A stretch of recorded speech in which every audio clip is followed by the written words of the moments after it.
What is up, my friends? You are very welcome along to this video here on Anfield Agenda, where I'm going to be recapping the main news points from tonight's late night agenda, give it to you guys in a bite-sized format and hopefully stop you having to sift through that 90-minute stream. So on tonight's video, we're going to be speaking about a couple of bits of news that have come out since Jurgen Klopp left the club that have me wondering, why now? Why are these stories coming out?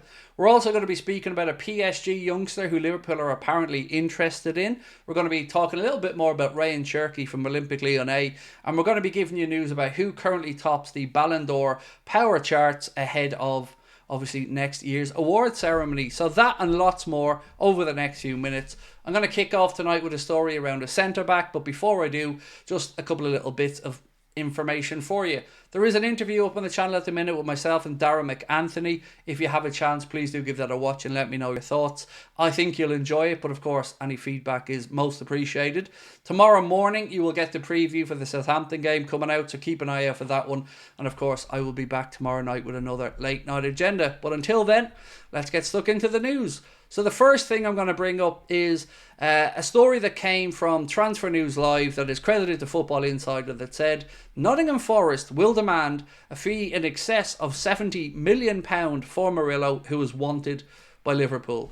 Now, one, I don't think we have the need to go out there and spend that much money on a centre-back unless, Virgil doesn't renew. And even then, I don't know if he's the guy. And 70 million quid seems a lot of money for Murillo. But you know, I'm always interested to know what you guys think, so please feel free to let me know in the comments section.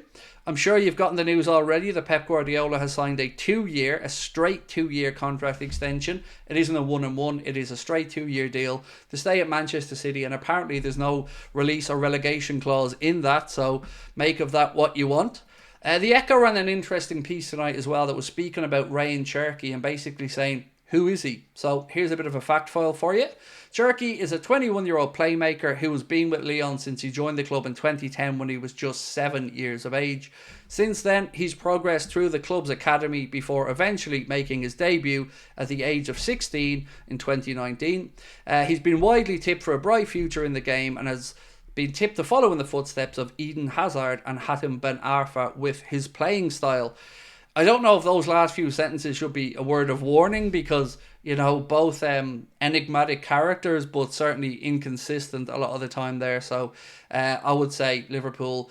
I don't know this, to be honest. I don't know why Cherki's name keeps coming up. It feels to me like it's a cheap alternative in case something does go wrong. But, you know, maybe I'm wrong. Maybe he is the next great thing. I don't know. But I'm just not feeling it, to be honest. The more I looked into him, and it is only recently I'm starting to look into him, I'm still not bowled over. So for me, I think there are better options out there. Now, you guys have probably noticed this as well, but there's been a lot of stuff recently coming out and it's been very unflattering towards our former manager Jurgen Klopp, and I'm starting to wonder why. So I was reading a piece earlier on in The Athletic from Simon Hughes, and in the main the piece is really good, but there's one part of it that sticks out to me and it makes me wonder. I'm going to read it out to you now. So this piece said, some of the problems Klopp left behind at Liverpool were less visible, with the relationship between football-related departments at the club nowhere near as healthy as evangelicals would lead you to believe. Slot doesn't really have to worry about that, however, because it's Richard Hughes' responsibility as sporting director to sort issues like that out. For me, why is this stuff coming out in recent days? Now, I'm not having a dig at Simon Hughes here, by the way. I think Simon Hughes is an excellent journalist, and I'm glad somebody has finally said that even though we were being told everything was great, it wasn't. And it wasn't me that used the words, the evangelicals. That was, again, Simon Hughes. So I'm glad that these things are starting to come out, but I wish they came out at the time when we were all saying these things, that it doesn't feel like things were right behind the scenes at the club. But once again, we were all told that we were delusional, looking for stuff that wasn't there. Now, I don't like stuff coming out to be little Jurgen in any way, shape or form. And again, I question why that has come out over the last few days. Dr. Ian Graham, remember him? Former data analyst at Liverpool, now head of Ludonautics, which is the company that he started alongside Michael Edwards, who, of course, since departed, has come back to work for FSG. So he was speaking about Andy Robertson and the fact that when we signed him, he was our third choice. The two names ahead of him, though, might surprise you. So first on the list was Mendy, who went, of course, to join Manchester City. Next was Emerson Palmeiras, who was at Roma at the time and I think went to Chelsea, if I'm not mistaken. And then we came on to Andy Robertson. Dr. Ian Graham said that he wasn't really certain of Robertson's defending when he first arrived. Thankfully, it all worked out rather well, but I'm very grateful we did end up with Andy Robertson and not the other two players mentioned. So, a story tonight that comes in via Anfield Sector and at Ben Boshak said Liverpool are closely monitoring the situation of Desire Doué, with scouts regarding him very highly. I don't know if this means expect a bid, if he's up for sale at PSG, and in all honesty, I know very little about him other than he's a young attacking player.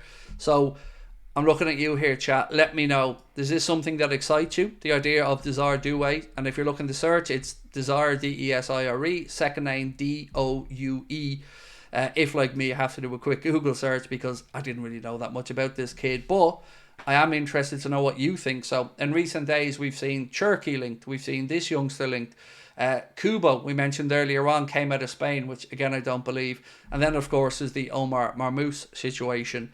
Also a little statement came out from the PGMOL around the David Coote fiasco, and it said we are following an internal process and taking the allegations into David Coote's conduct very seriously as part of our ongoing full and thorough investigation. Whilst David remains suspended, his welfare continues to be important to us, and he is aware of the support network available to him. There is always a human side to these things, and I know we're all angry, and we've every right to be angry, and I know it's incredibly unprofessional of David Coote, but also there is a human involved here, so I'm glad that he has a support network and that the PGMOL are there for him. I still feel he should be removed from his job. That's, I don't think that's even up for debate at this point, but you don't want to see anybody go down a dark hole or anything, so it's good to know there is a support network there in place for him. Other than that, my friends, a couple of other bits and pieces today. As I mentioned, Fabrizio Romano said Milos Kerkez is somebody that Liverpool are keeping tabs on, and then we had that crazy story earlier on saying Liverpool are willing to pay above the release clause for Kubo. I don't think that they are. So that is pretty much it from me. We've summarised all the things we've spoken about tonight. Main two topics, I guess, there were Salah topping the power rankings, Murillo being an option for Liverpool at centre-back for over 70 million, and that youngster from PSG. So now it's over to you guys. Let us know your thoughts in the comment section. Drop a like on the video if you enjoyed it. And again, thank you for your support of the channel. It really does mean a lot to us. All roads lead to St Mary's on Sunday. I cannot wait. Feels like an age since the Reds have been back, but it is now 11 games over the next 6 weeks. So strap yourselves in. Lots of fun to be had. I'll talk to you soon. Bye bye.